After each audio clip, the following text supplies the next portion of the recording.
Today we are back with the Germans with another Volkswagen Passat and for a rear pad replacement. For this you're going to need a diagnostic computer in order to release the electronic handbrake. You'll need a 13 spanner and or ratchet and socket, and a 15 spanner and a brake wind back tool. For anyone that doesn't know what a brake wind back tool looks like, that's it there. We'll show you in the video anyway when we get there. So we'll just go ahead and reset the brakes. They're electronic handbrake in the back, so we need to open up the handbrake. It's just doing it there now. If we bring it over here, you might hear the motor there winding back the piston.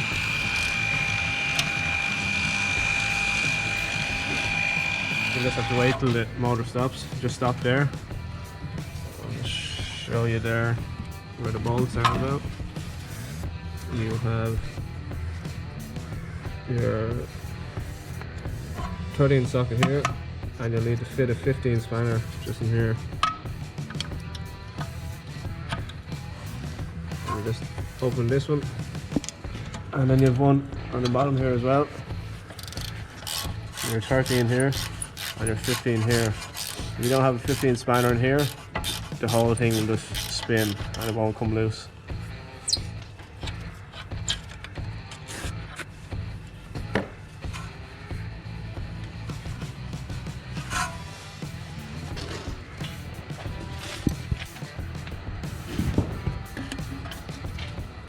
Spanner in, 13. Just make sure that you're turning it the right way. That's all. Helps if you loosen it. Yeah. Don't need to turn it the right way, but it helps.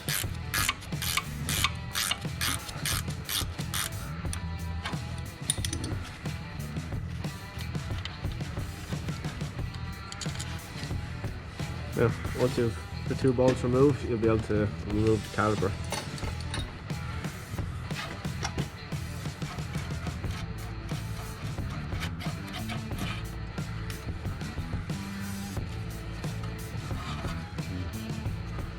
You also need to keep it out of your way. Oh no, working on it. So, no cable tie. Or something just to keep it out of your way while you're working on it. Yep. Well, hold it if you want to get a cable tie. You don't want the caliper to be hanging or pulling on the wires or the brake pipe as well. You don't want to do any damage to them. So, as Mick was saying, if you can just place it up there and cable tie it off your steel brake pipes there just to hold it. It also gives you more space as well when you're working on the calipers. Working on the pads, should I say.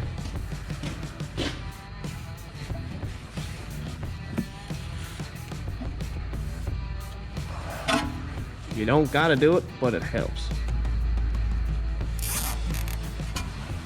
Well, it just leaves you all the space here free then just to get your hands in.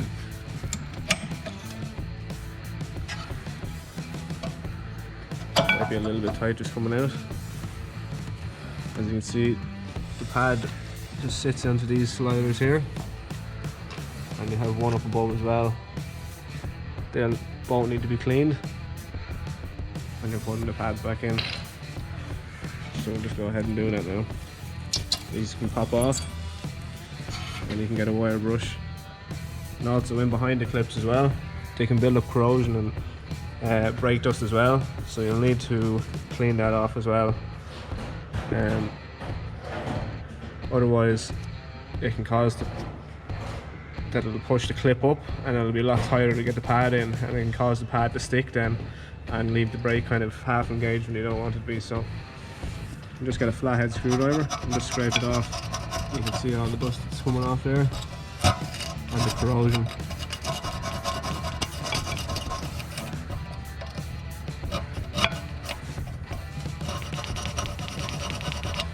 Make sure to do the bottom and the sides where the clip sits.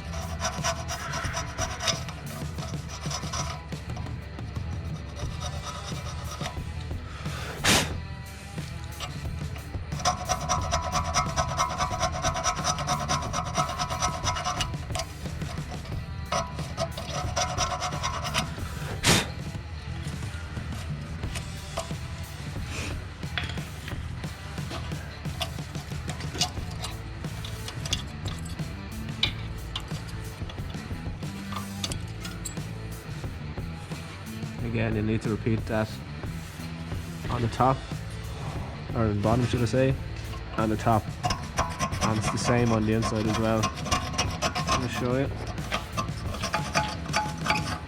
Got it on the bottom there, you need to do the same, and the same on the top. Once they've been cleaned, then you can put your clips back into place, and then we'll start fitting the pads. You do lovely work.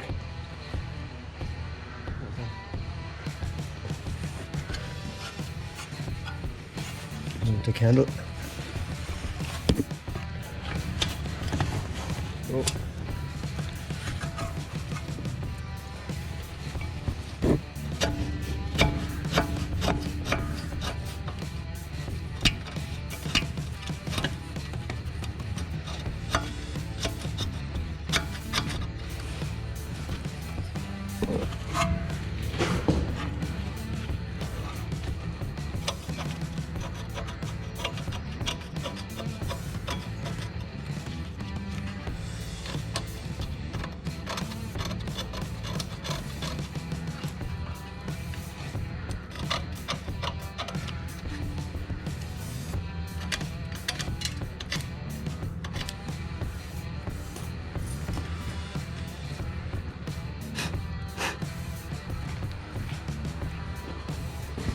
So now that he's got them scraped clean,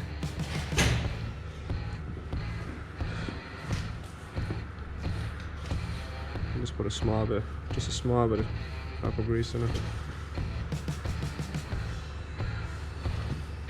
Should stop any further corrosion in the back. As you're saying, just put a little small lick of it. I don't want buckets of it. You don't want buckets of it, that's right. It's just to help the next lad. That's it. And the next lad will probably be us, so always think about the next lad.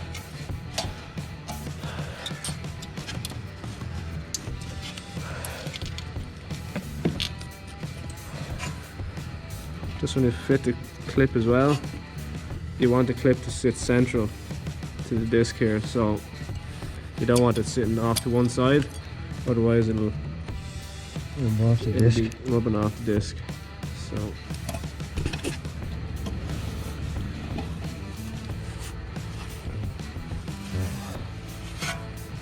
just hold that there a second. Where's your other clip? So what I was telling you there, if you upside down. Oh yeah, upside down. So the clip goes back in that way. But if you have the clip too close to the disc, it'll rub off the disc. But it's sitting like that, so you need to have your gaps central so it doesn't rub off the disc. So Nice and even.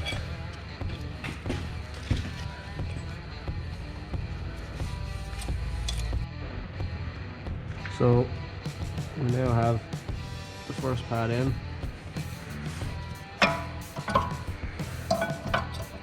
You see she goes in nice and easy there now.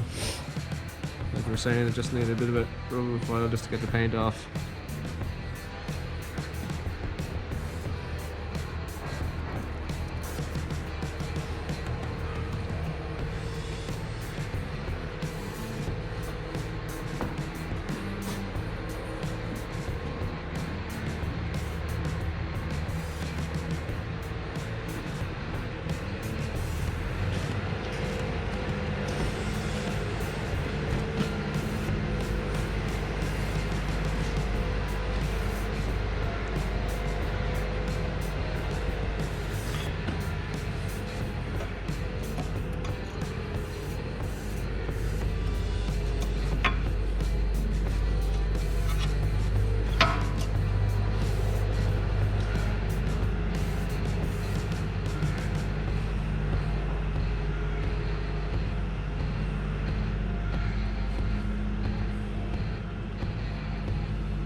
See how the pads sit in on either side.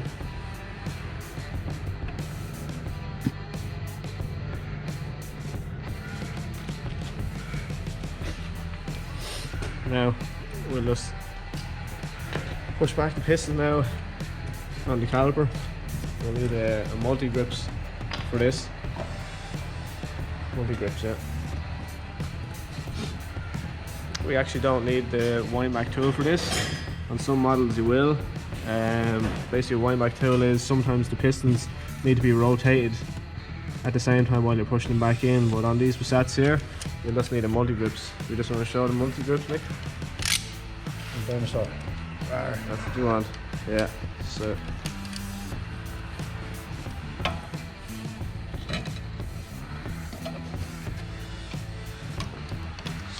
you'll just need to get your multi-grips like that. And just push it back. Will take a little bit of pressure, but you can see it's going back in pretty slow. Just take your time pushing it back in.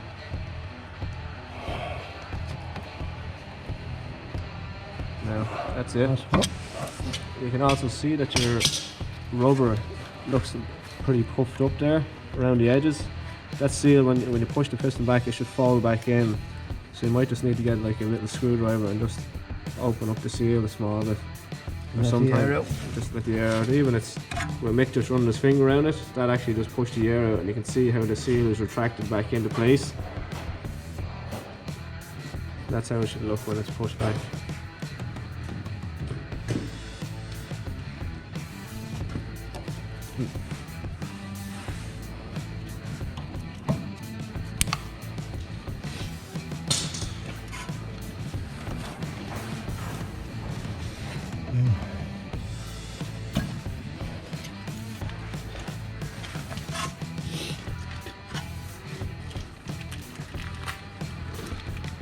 Now,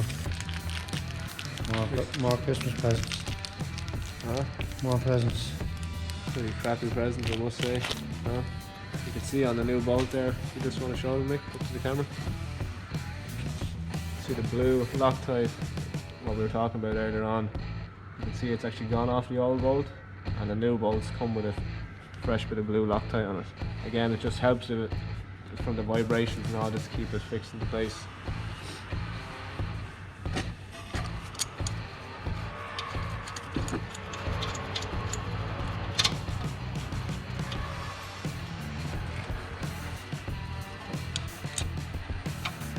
Always put all your bolts in loosely first as well.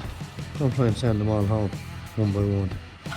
Make sure they're all in loose, so everything fits. Sometimes you can fit a bolt and you can tighten it into place, and it makes it a lot harder to line up the second bolt that you're going to do. So as Mick was saying, put your bolts in by hand first and get them in.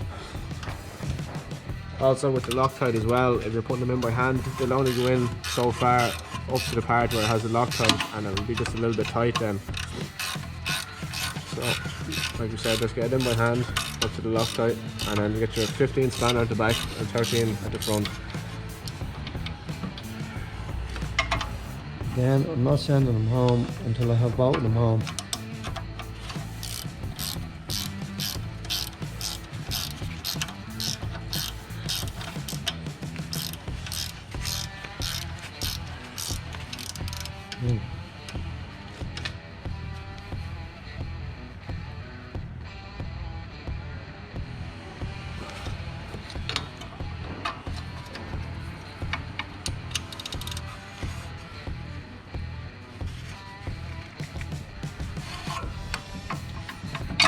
Now, that's your caliper removed, pads replaced, caliper refit, bolts tightened up, and it's basically the same you need to do on the very same on the other side of the car. Once this has been done, once both pads have been done, we'll need to come back to our computer again. We'll need to come back over a menu, and we'll need to go to close rear parking brake after pads change repair. So if you change the caliper or pads, this is what you'll need in order to do this. So we'll just select close rear parking brake, and I'll bring it back over here again. I'll just get Mick to press OK on that to reset it, and I'll give you a listen to the motor. resetting. I don't know if you can hear it. So that's it. That's the parking brakes replaced and handbrake motor re-engaged. Hope the video helped. Like and subscribe for more videos.